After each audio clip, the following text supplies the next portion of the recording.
Welcome to The Bold Blueprint, a podcast for modern educators who dare to think differently.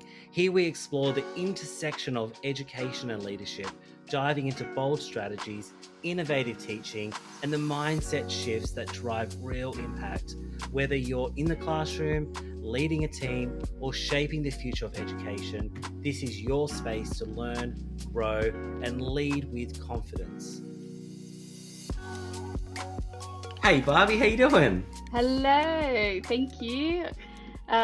Welcome. I was just saying we don't know how to start this just yet. No, I think I'm so excited. We're in episode 2, and I know when we're leading up to today's session, we started thinking, because I mean, last episode for our listeners was more about getting to know us and Yeah. who we are and our background, right? And Yes.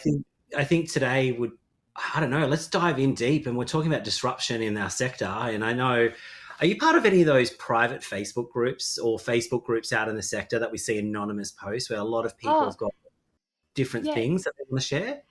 I've also noticed there's like anonymous profiles now, like anonymous 931 said, and I'm like, what? But yes, definitely a lot in there, and a lot more anonymous than there used to be.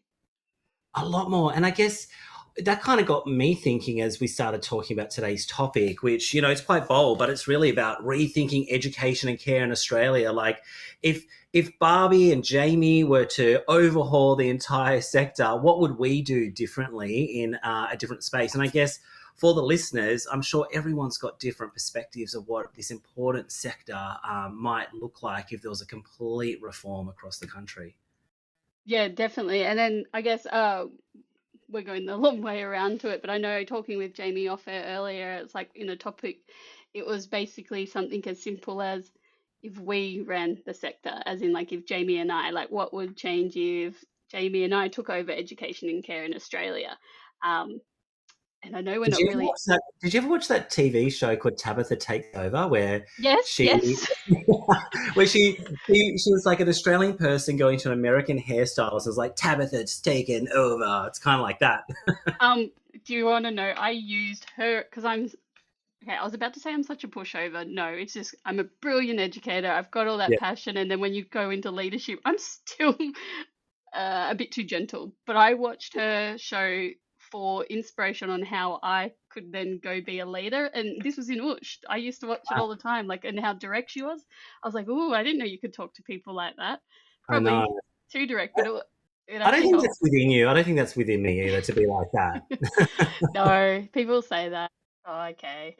I've tried, but it doesn't work. But Yeah. yeah.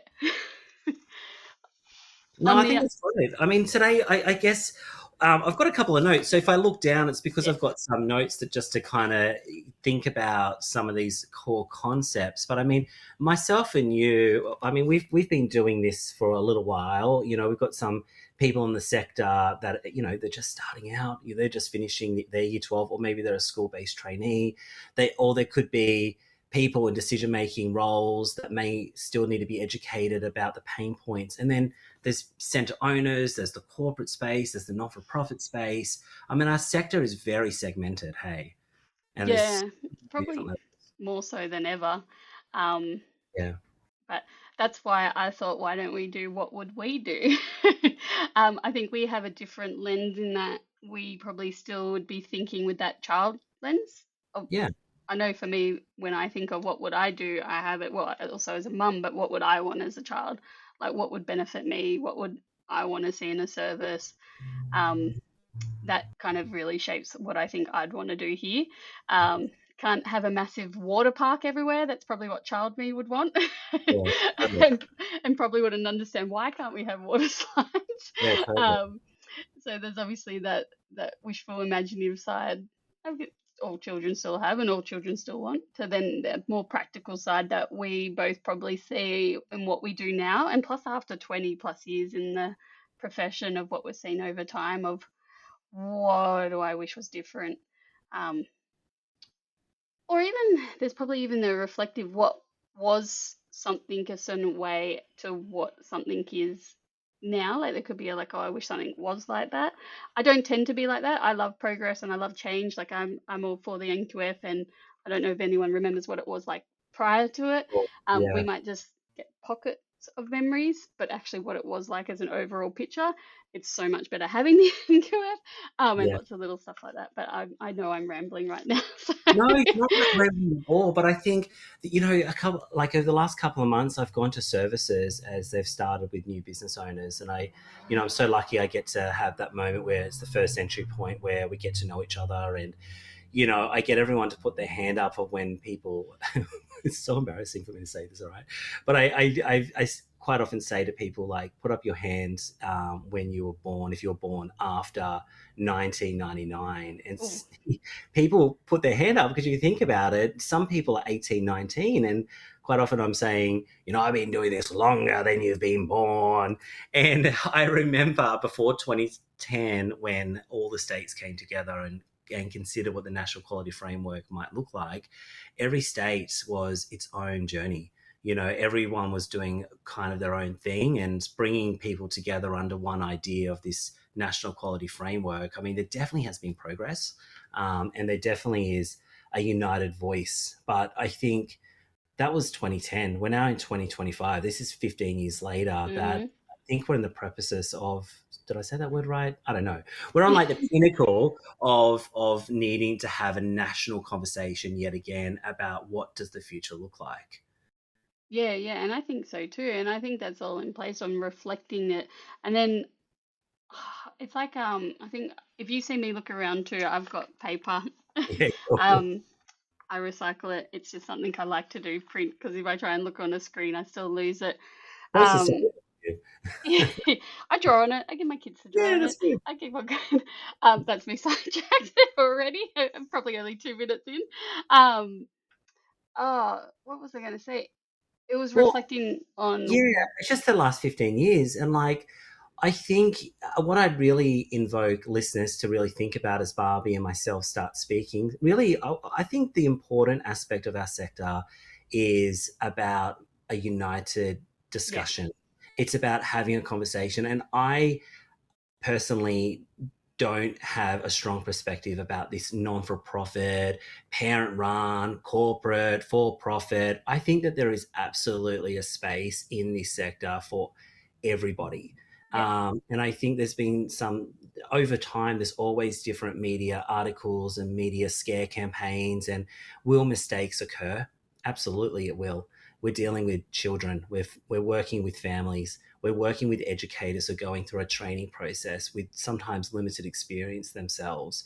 And we're sometimes even getting center managers who are so excited to be able to run a business, to be able to lead people and also manage the business side, but have never had to do a business mm, training. You know, how overwhelming is it when someone's done their diploma, which is all about classroom settings, creating great classroom environments, but then it's like, now let's start performance managing people in classrooms and let's start coaching people so they can grow, and how to even have a discussion for mentorship in the first place, how to initiate that.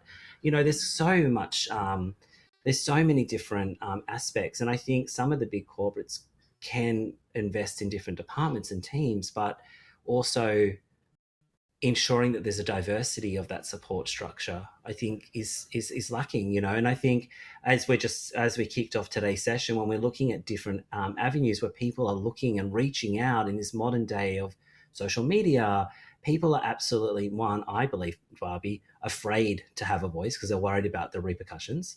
yeah. That's why we're seeing lots of anonymous posts.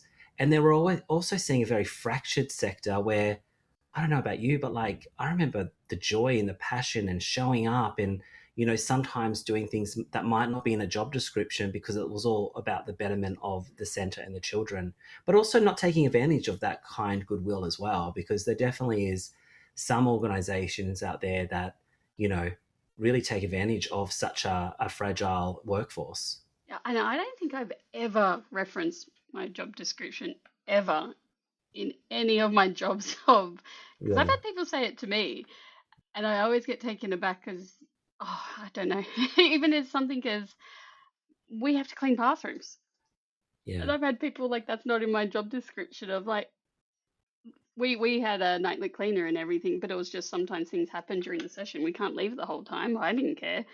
I mean, Yeah. Oh just my gosh. I mean, in the first episode, I did share my story about being the trainee and the cleaner, and I think trainees should be really respected. Well, let's get to an RTO conversation Yeah. a bit later, but I remember so I swear it was like 6 years ago, an ECT came to me and it was part of the rest time time, and there were cleaners in the service. Not all services have that opportunity. Um, and she said to me, I've got my degree and I'm not going to be cleaning a bathroom. And I said, do you not want to have a safe and Mm. hygienic space for the children so they can have a space? Like that also can be a learning curriculum opportunity, not to clean toilets, but also taking children on that journey and also showing that we have a respectful work environment. Um, Yeah, and it is fascinating.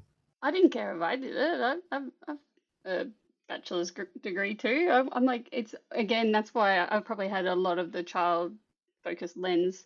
Me doing this helps them and their environment. Yeah. It's not a, even the I did it last time, you do it this time type of thing, or people that I saw, like I would see people kind of ignore it, pretend not to see it instead of being the first one. Oh, I've seen it, I'm going to go do it.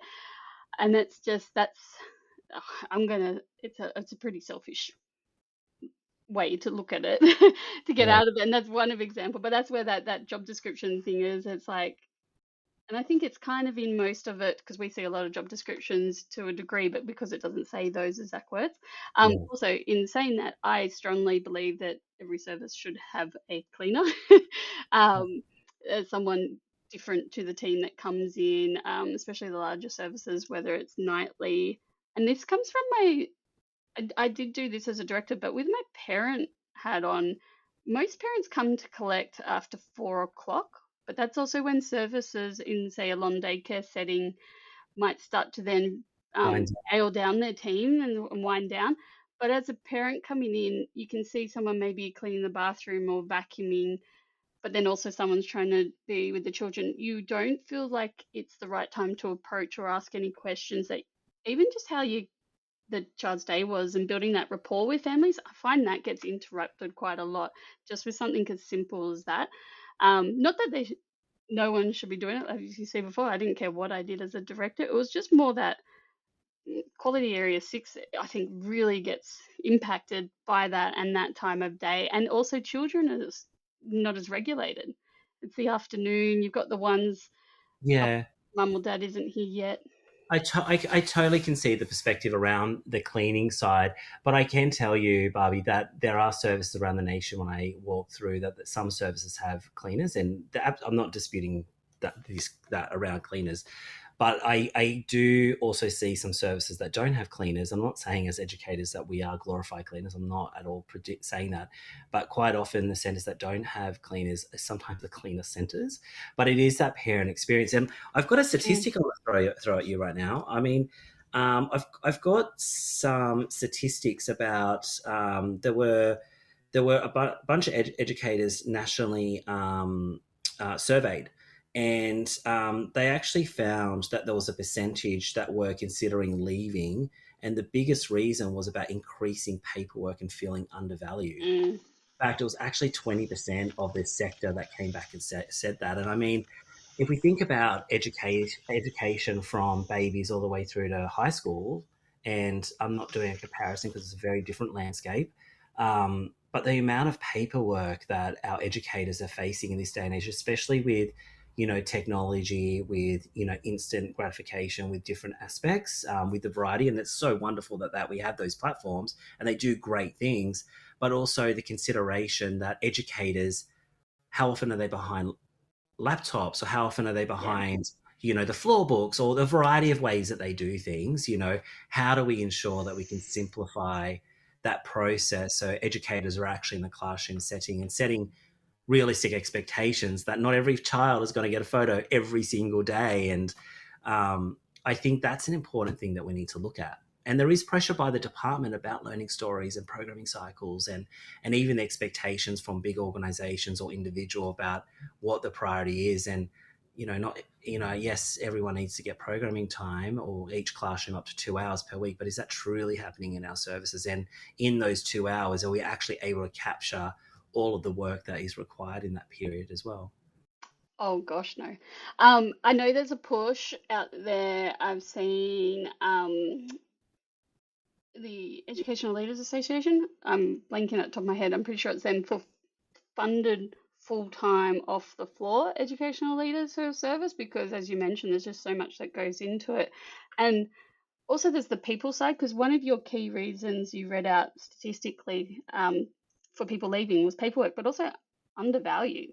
And Yeah, I think if an educational leader has enough time, that can change a lot, that undervalued side. Because I know with your director hat on, there's so many other intricate areas you're running. But if you have a educational leader that has that time to actually still work on those relationships and how someone's feeling, I think that helps that whole area. Um, yeah, and then with totally. a I keep putting my parent lens on, although we haven't said how we're fixing everything yet. My parent lens, though, and talking to other friends that are mums with reading any of the learning stories or anything, and I've seen that with my own children. Most parents don't read it, No, they don't read it or or go back or to it. or you notice things that aren't your child. Like, Or we start using tools like AI. yeah, because I've seen my child referenced on something, and I'm like, I know they hate that, so I know my child wouldn't say that.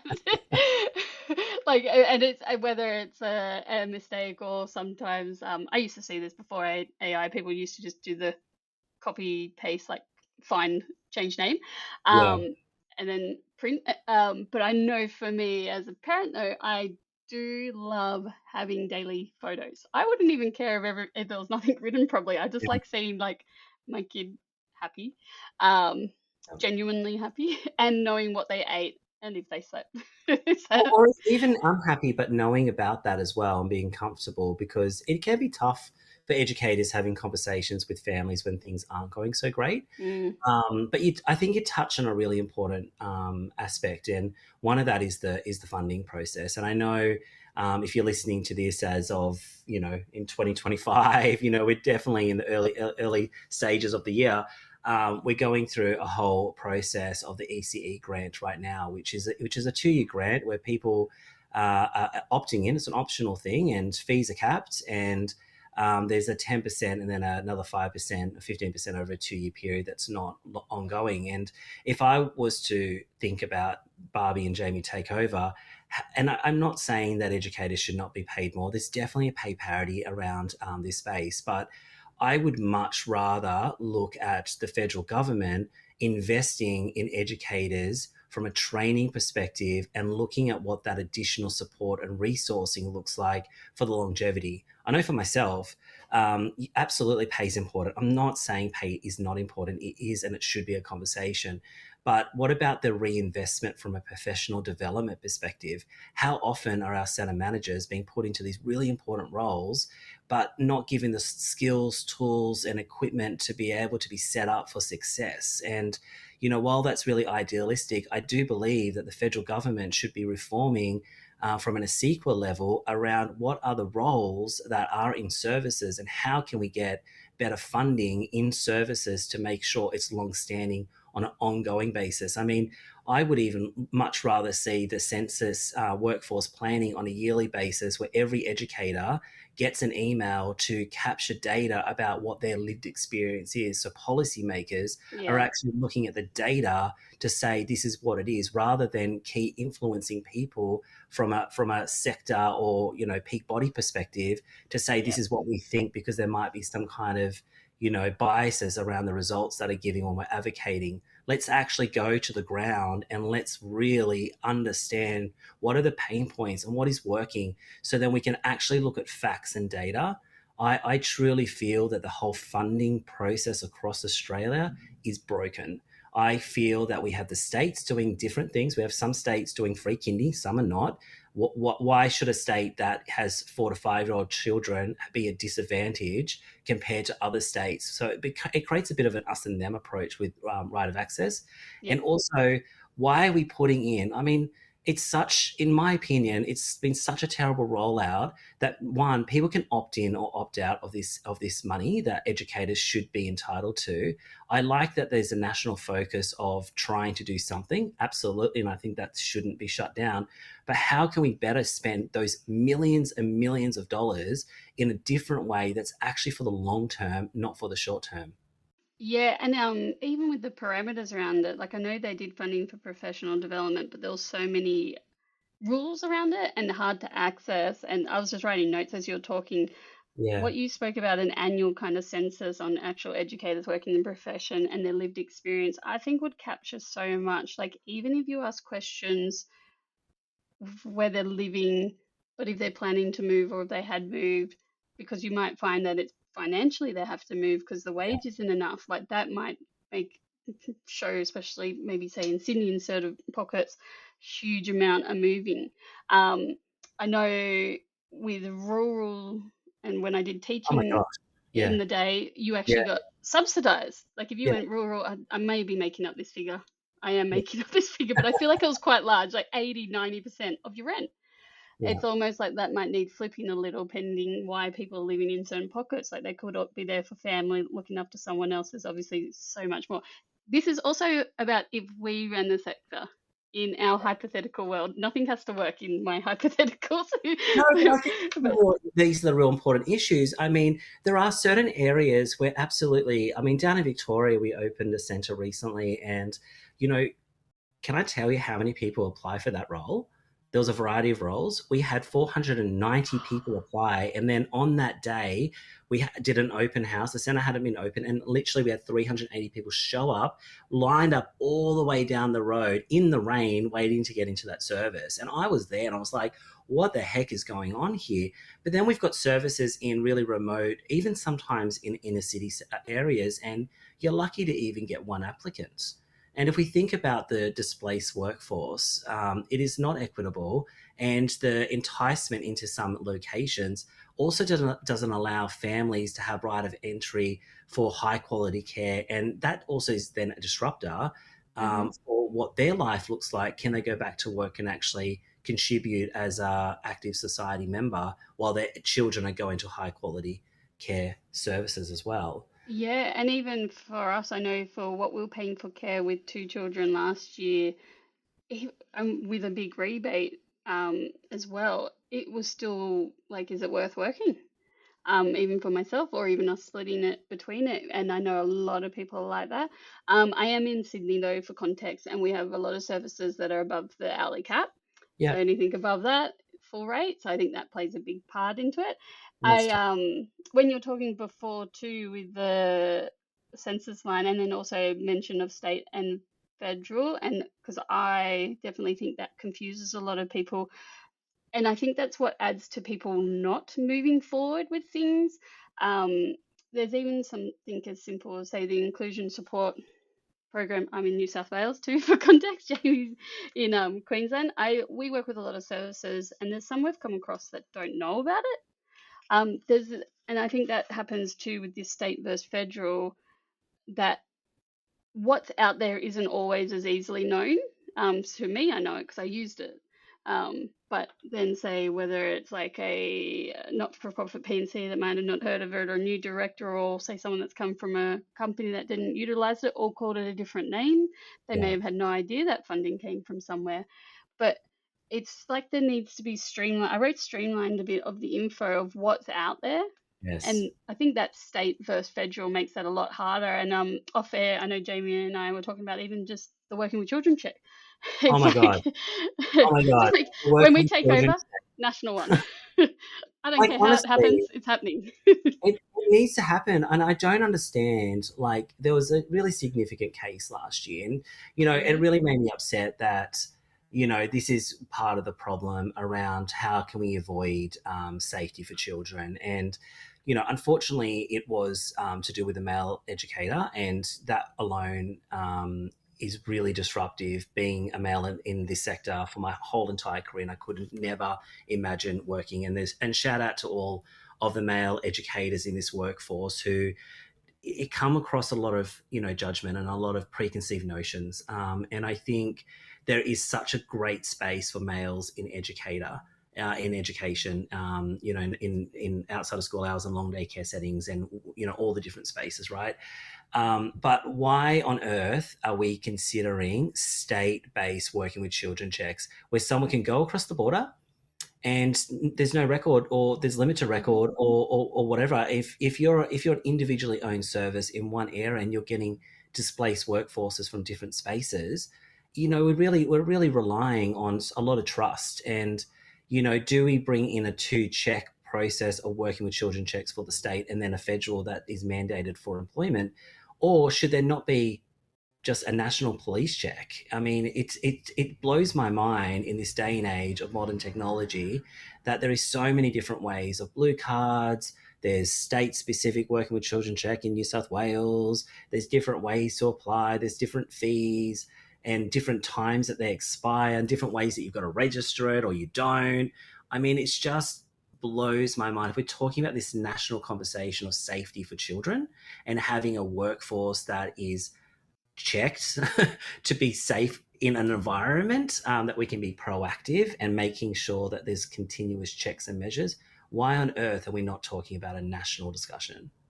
Yeah, and in that case you mentioned too, because I know that was across state, Yeah. and a lot of other things involved, but hopefully that brings forward kind of a bit more of the argument for that national check. And I'm not sure how much it costs in Queensland, but in New South Wales, working with children check, I'm going to say is around $80. Again, I might be a bit off, but I know my last national criminal history check I got was less. I think it was $50. Yeah, right. I'm looking Um, as we the only speak. thing with In the Queensland, it's $101.30. Oh, I know it's an ongoing system and it's meant to flag things. Whereas the old system, I don't know if you remember it. And when I say the old system, it wasn't that long ago. I feel Was like was just say I could just do my working with check when I started, say 2009, and then nothing happened since. Like no one rechecks you again. Whereas at least the current system is meant to be able to pick up and flag things in New South Wales.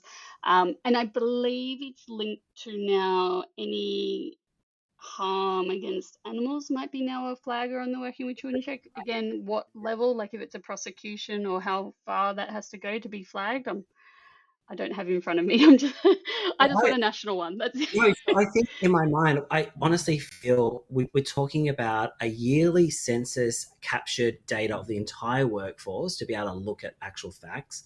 I believe that we need to relook at the funding model and where we're displacing and having longevity in our sector. And I think a national police check, but I just want to just touch on something that I am so passionate about. I let's be honest and let's talk about the good stuff, because we're talking about some stuff that we need to improve. Australia has a world class Mm, space, and the early education space specifically is world class. And there's a variety of countries that look at the way Australia funds the fees. We've got a mandated assessment or rating process. We'll talk about that in a second. There are some countries that it's a voluntary accreditation, the old school words, and they still call it accreditation. That is an opt-in. So some organizations don't even get the checks, right? But I also believe a qualification mandate is important, and that came in 2010. I think that's awesome. But what I'm really seeing, and I've got some statistics to talk about that in a second, but the RTOs. I yeah. believe the training for our Certificate 3, our most vulnerable workforce, who are doing such an important job of changing children's lives and helping to support, be the community for the families, like really, really, really important stuff, which we're shaping and changing children's brain development. In the first 5 years, children learn more than they ever will ever again. The neural connections are being Hmm. connected, and the safety and all of the different aspects. But RTOs, I mean, I've got a statistic which I'll look down in a second and quote it, but there was a statistic saying that only 20 to 30% of the RTOs in 2015 were actually getting people to finish the Certificate 3 in 21 weeks. That's Yeah. that's that state says to me that we're not robustly training our people in the ways that we should be training. We're not looking at that. RTOs, yes, it's a business, but what about actually the old school days where in the TAFE world where you'd actually have to do play sessions, and you'd actually have an assessor watching what you do and signing you off. And of course, there's a conversation about, well, that's well and good, Jamie and Barbie, but what about staffing and actually getting people in the building in the first place? I totally appreciate that. But I honestly believe the RTO space needs a complete overhaul. They need to have better checks. Like from ASCO's perspective, getting a full on accreditation is I think it's every 5 years. And for us in early childhood, we're getting people physically coming in, and that's even if you check, you've just sent a bit of a desktop review. But I honestly think RTOs need a complete overhaul. Yeah, I remember when I was doing my, oh gosh, what's it called? Training and assessment, T&E. T&E, yeah. No, training and TNA. T&E. Is it the I feel certificate like we for call it training assessment?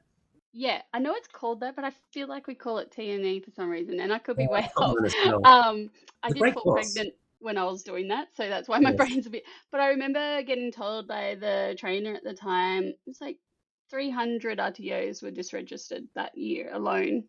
But Yeah. I know more just pop up just as quickly. And as you remembered, ASQA mentioned, sorry, ASQA, not a sequa, ASQA, just to confuse everyone. It's actually a really good tool. I wish I knew about like prior to doing that course because it helps you kind of check what RTOs can run a course. It flags any other flags other people have put in there. You can actually go check on RTOs as comments, what might be in the course content, where it can cross over. I don't know. I like the mapping. I like the Yes. mapping that, but teaching background, I was like, okay, it makes sense to me. My brain likes doing that side of it. But yeah, just so many deregistered, and as you say, it can be up to 5 years before they have to kind of do that desktop review to kind of flag anything going on in there. We notice on the recruitment side just a lot of language missing. There's also this, and then there's two things. Sorry, I was going to say it. Um, there is kind of like the profession can seen as a stepping stone for some people, whether to move on to something else. I know I've spoken to university lecturers who will say they know half their class is not going to go to the profession. They're using it for access to other things or for some other reason. It's not actually a genuine desire to work in the profession. So I know that kind of skews the stats of who's doing it. And Yeah. then on the recruitment side, we rarely see a TAFE completed course now. However, a 1,000% behind what you mentioned before on that type of model. I know living through it and doing things like that when we were younger, Yeah. like uni was all on campus, everyone. You had to be there. Remember the A days? lot of prac, Yeah. and I hated it financially, but what you learn from it, like there needs to be probably some supported in how people get these qualifications, but Yeah. on that side of it, that's why it's like I love that system, and it looks like I don't know if TAFE's getting less and less support as the years go on because there's more and more RTOs, but Yeah. I I don't mean to pick TAFE in general, but it's just I No, I definitely guess we just notice. remember TAFE, I honestly think there is space, just like in early childhood, for a variety of different RTOs. Absolutely, and there are some great RTOs that do some really important work, and they've got some great platforms that you can really show people actively working towards a qualification. But the stat that I've got here is in 2015, ASQA did an audit and found that 20% of RTOs were offering the Certificate 3 course in 25 weeks or less, barely half of the recommended duration. After that, 75% of the RTOs audited had to fix the problems within their student assessment process. And it's great that we're looking at that, but if we're going to look at Barbie and Jamie takes over, we've got to really start at the beginning.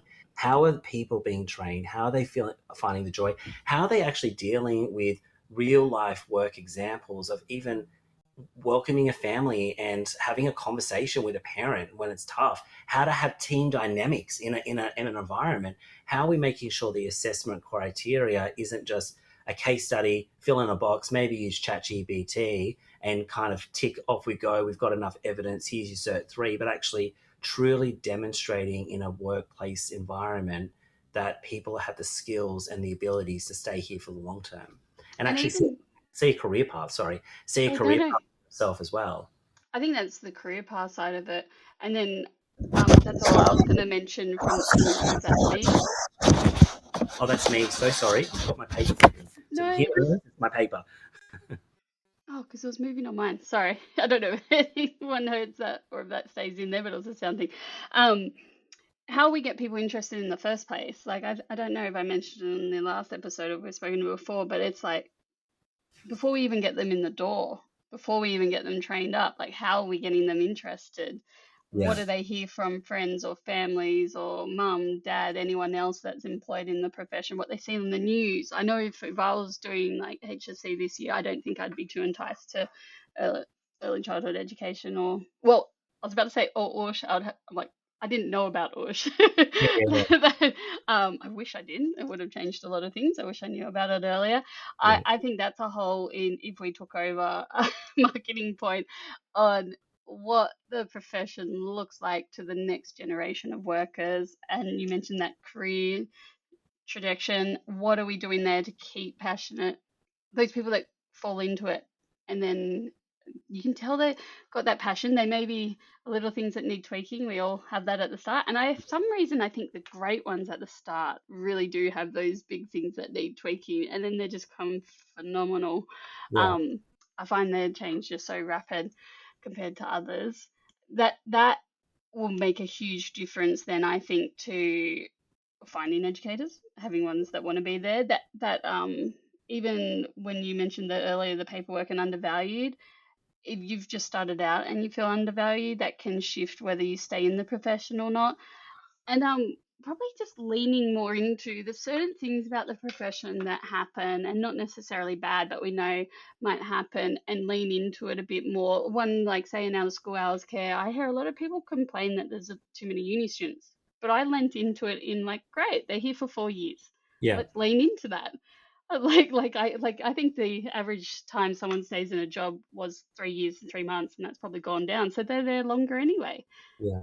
And then on the other side of it, I've noticed this quite a fair bit. I didn't know this happened actually, I have to admit. But on the recruitment space, I've noticed in the early learning setting that there's a lot of people that become educators when their children, when they have children, sorry, Yeah.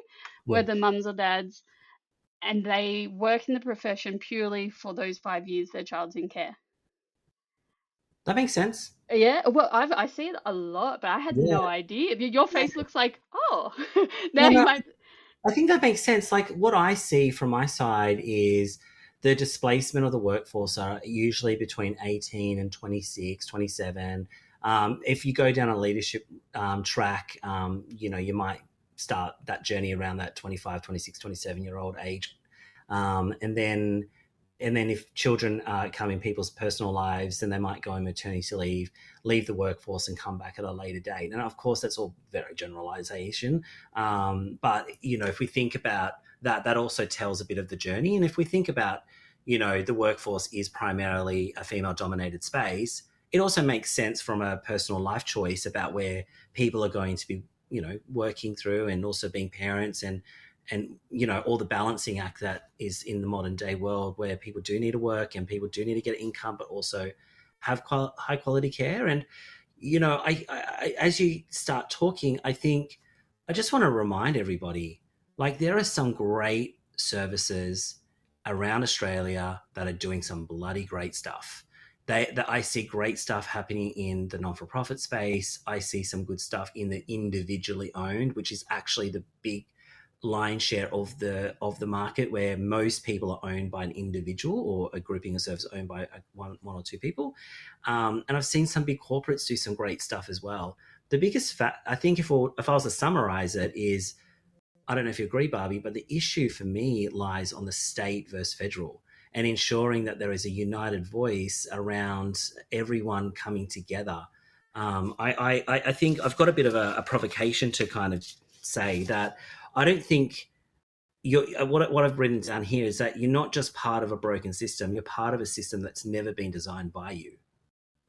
Yeah. And I think that, for me, is where the federal government needs to come in and actually listen to educators across the entire country, in a broad, like regional, rural, inner city, different spaces of the sector, and start dissecting and start listening to what the true needs is of the current workforce. I mean, how often, Barbie, do you see even assessment or rating occurs, and it's sometimes based on the individual assessor that walks through the door based on what they believe to be true.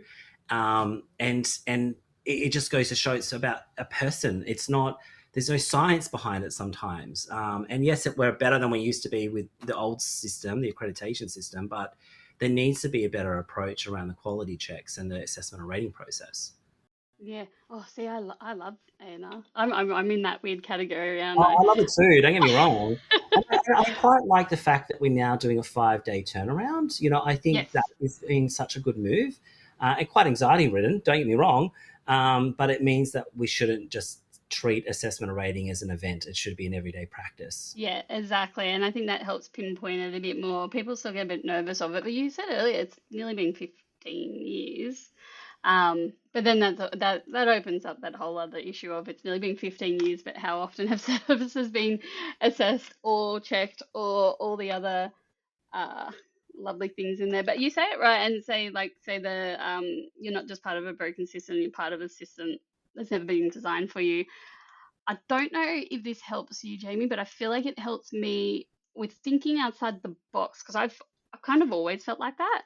Yeah, Like it's like I've never fit the puzzle, whether it was as a child, in yeah, school, family, yeah, what, like everything. So I find I just, instead of, I feel, I hope it hasn't sounded like we've complained. We're more just being like, oh, like how can we fix it? How can we switch the lens? Because that's what I always find I just rather do instead. Because I've always felt kind of on the outskirts in that sense of however the system works. I mean, I remember, yeah, there's just lots of different, and and that's why it's. You said before it's the state federal thing. I see it more as there's too much us and them, and does everyone work together? Like even on the department lens, like I've had nothing but brilliant experiences with the department. I've spoken at all different levels, and I think it's just it changed the us and them, and we may feel like that could, but they're there to critique us in a sense. yeah, I think we need to be more confident in, even if they say something that makes you feel really just rubbish, we need to be more confident in our practice. I'm saying this, but I know I probably wouldn't do it as well, in what we do and yeah, why we do it, yeah, and why it's good. And then even reflective on what we do, that just because we did it last week, last month, last year, doesn't mean we need to do that now. We need to be open to what else could we be doing, what's different. I know my daughter's just started school and she was born just as COVID hit. There's a whole different kettle of fish of children that have just gone through early learning or now in OSHC. yeah, That everything has to kind of shift a little. And I think it's that like shifting with the families you got, the children you've got to suit the community you're in, and then aligning that team you have yeah. to match that. Because it doesn't matter if you have a team you love, but you're not matched with that community needs or wants and families and style. Like it's just, I don't know if that makes sense anyway. No, no, I totally get everything that you're saying, and I fully agree. I think the us and them approach. How do we bring people together? And if you're listening to this podcast, like you start thinking about that. Like if Mm, you were to consider a national educator survey, what questions do you think should it look like? If there was a national funding program that's outside of the states, what would that look like that would be meaningful? Yes, of course, initial point of view might go straight to pay, but think beyond that. Think beyond what else does that look like? What does it look like if we were to do a whole reform of RTOs? What would that training and process looks like? What does it look like from a workload in a classroom idea? Look, how can we ensure that we're spending good quality time with children? Because if we get this right, the yeah, output is that we're going to have a workforce that come together, that we can have a national conversation, and families are going to be able to contributing to society because they're going to be able to be freed up to go into the workforce, of course, or study or better their life, but also children are going to have high quality care that is consistent to set them up for formalized schooling where they're going to be able to learn 21st century skills. So I mean, Barbie, I think this has been such a great second episode conversation. yeah. My problem is I could keep going, but I need to stop, which is a good thing. It makes me more Yeah. motivated about what I'm doing too, day in and day out. I may not be in a service directly right now, but I love just getting people thinking. So, Barbie, I've got a personal a question for you. What have you, since the last episode? Have you done anything fun? Have you seen any music or? Oh, well, I turned 40. I got old. I saw. Can I say that? Congratulations, happy birthday! Yeah. But I do know you have an answer to this question. Yeah. Um, I did for my 40th see karaoke at the local pub. Does that count? And we did sing a song, and they didn't let us pick. They made us sing Taylor Swift. But anyways, I feel like since our last recording, you have done all of the above. So can I please ask the same? Oh well, I feel really fortunate that I never got my passport until I was 32, and I think my life changed to be able to go to different spaces to see different cultures and all those things. I think we have one Yeah. chance in life and be able to look back and have memories that you can kind of shape yourself. And I was so lucky I got to go to Argentina. I ate so much meat. I had barbecue almost every day, and I became a godfather. Oh, So that was pretty amazing.